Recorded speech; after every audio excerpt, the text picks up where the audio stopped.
कहानी सागर में आप सभी का स्वागत है। भारत की पावन भूमि पर विराजमान द्वादश ज्योतिर्लिंग में 10वां ज्योतिर्लिंग श्री नागेश्वर ज्योतिर्लिंग के नाम से जाना जाता है। यह ज्योतिर्लिंग गुजरात प्रांत में द्वारकापुरी से लगभग 17 मील की दूरी पर स्थित है। इस पवित्र ज्योतिर्लिंग के दर्शन की शास्त्रों में बड़ी महिमा बताई गई है। श्री नागेश्वर ज्योतिर्लिंग की उत्पत्ति के संबंध में एक बहुत ही पौराणिक कथा है। वह इस प्रकार है। दारुका नाम की एक प्रसिद्ध राक्षसी थी जो पार्वती जी से वरदान प्राप्त कर अहंकार में चूर रहती थी। उसका पति दारुका महान बलशाली राक्षस था। उसने बहुत से राक्षसों को अपने साथ लेकर समाज में आतंक फैलाया हुआ था।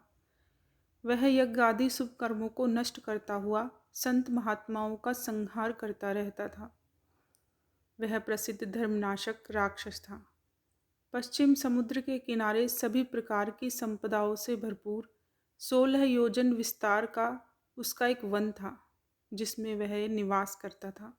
दारुका जहाँ भी जाती थी वृक्षों तथा विविध उपकरणों से सुसज्जित वह वन भूमि अपने विलास के लिए साथ साथ ले जाती थी।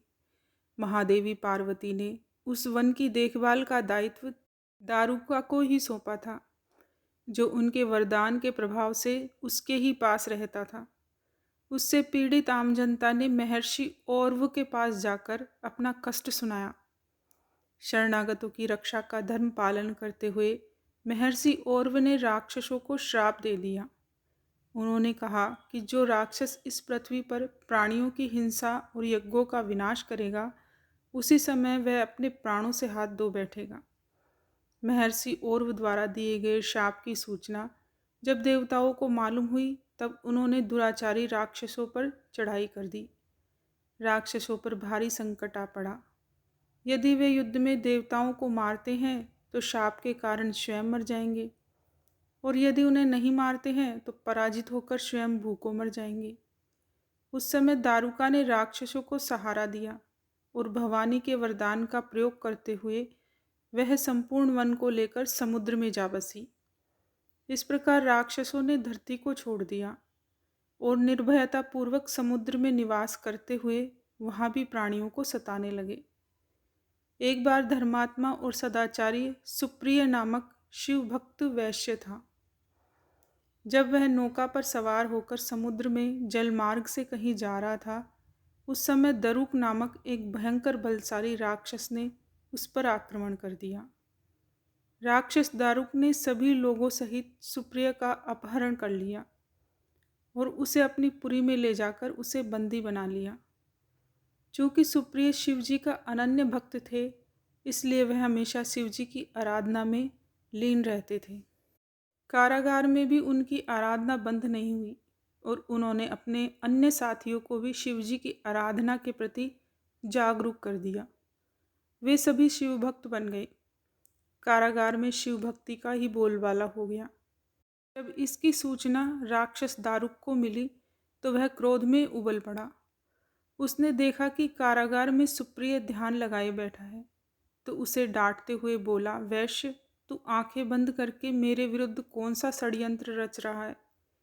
वह जोर जोर से चिल्लाता हुआ धमका रहा था। इसका उस पर कुछ भी प्रभाव न पड़ा। घमंडी राक्षस दारुक ने अपने अनुचरों को आदेश दिया कि इस शिव भक्त को मार डालो। अपनी हत्या के भय से भी सुप्रिय नहीं डरे और वह भयहारी संकट मोचन भगवान शिव को पुकारने में ही लगे रहे।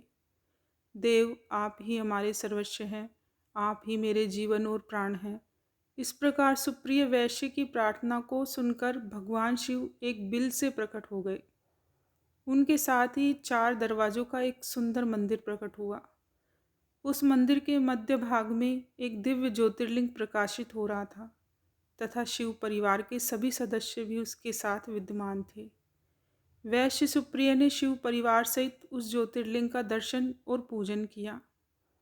सुप्रिय के पूजन से प्रसन्न भगवान शिव ने स्वयं पाशुपतास्त्र लेकर प्रमुख राक्षस को व उनके अनुचरों को तथा उनके सारे संसाधनों अस्त्र शस्त्र को नष्ट कर दिया।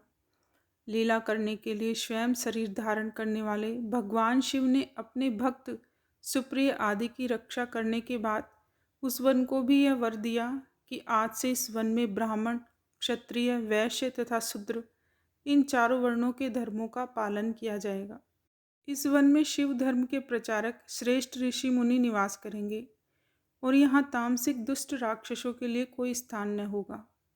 राक्षसों पर आए इसी भारी संकट को देखकर राक्षसी दारुका ने दीन भाव से देवी पार्वती की स्तुति की। उसकी प्रार्थना से प्रसन्न माता पार्वती ने पूछा, बताओ मैं तेरा कौन सा प्रिय कार्य करूं? दारुका ने कहा, माँ आप मेरे कुल की रक्षा करें। पार्वती ने उसकी कुल की रक्षा का आश्वासन देते हुए भगवान शिव से कहा, नाथ आपकी कही हुई बात इस युग के अंत में सत्य होगी, तब तक यह तामसिक सृष्टि भी चलती रहे, ऐसा मेरा विचार है। माता पार्वती शिव से आग्रह करती हुई बोली कि मैं आपके आश्रय में रहने वाली हूँ, आपकी ही हूँ, इसलिए मेरे द्वारा दिए गए वचन को भी आप प्रमाणित करें। यह राक्षसी दारुका राक्षसियों में बलिष्ठ मेरी ही शक्ति तथा देवी है, इसलिए यह राक्षसों के राज्य का शासन करेगी। यह राक्षसों की पत्नियां अपने राक्षस पुत्रों को पैदा करेगी जो मिलजुल कर इस वन में निवास करेंगे, ऐसा मेरा विचार है। माता पार्वती के उक्त प्रकार के आग्रह को सुनकर भगवान शिव ने उनसे कहा, प्रिय तुम मेरी भी बात सुनो।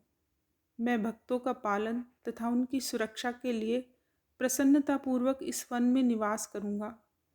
जो मनुष्य वर्णाश्रम धर्म का पालन करते हुए श्रद्धा भक्ति पूर्वक मेरा दर्शन करेगा वह चक्रवर्ती राजा बनेगा।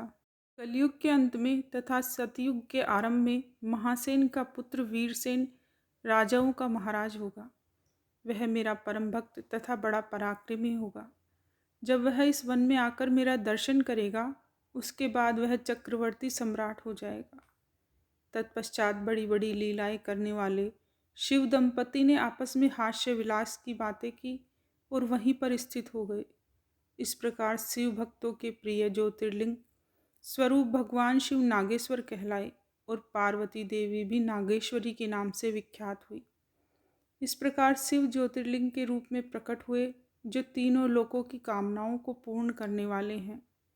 नागेश्वर ज्योतिर्लिंग के दर्शन करने के बाद जो मनुष्य उसकी उत्पत्ति और महात्म्य संबंधी कथा को सुनता है वह समस्त पापों से मुक्त हो जाता है तथा संपूर्ण भौतिक और आध्यात्मिक सुखों को प्राप्त करता है।